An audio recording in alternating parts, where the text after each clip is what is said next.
तो चलो यार, इस ब्यूटीफुल पेंटिंग के साथ अपने यूट्यूब के इस अध्याय को यहीं पर ख़त्म करते हैं।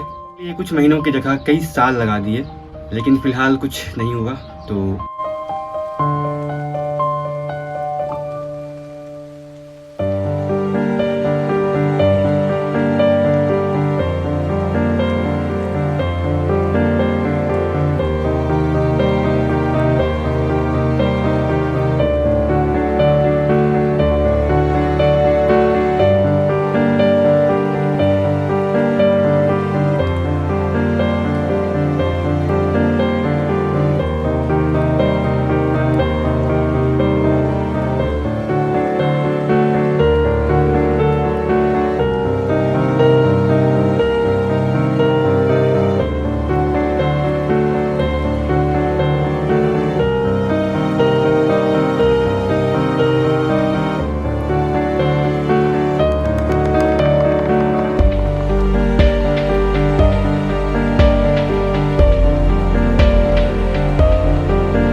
तो चलो यार, इस ब्यूटीफुल पेंटिंग के साथ अपने YouTube के इस अध्याय को यहीं पर ख़त्म करते हैं। सोचा था यार कुछ होगा तो ग्रो करेंगे, थोड़ा आगे बढ़ेंगे, तो उसके लिए कुछ महीनों की जगह कई साल लगा दिए, लेकिन फ़िलहाल कुछ नहीं हुआ। तो चलो यहीं पर ख़त्म करते हैं। बाय।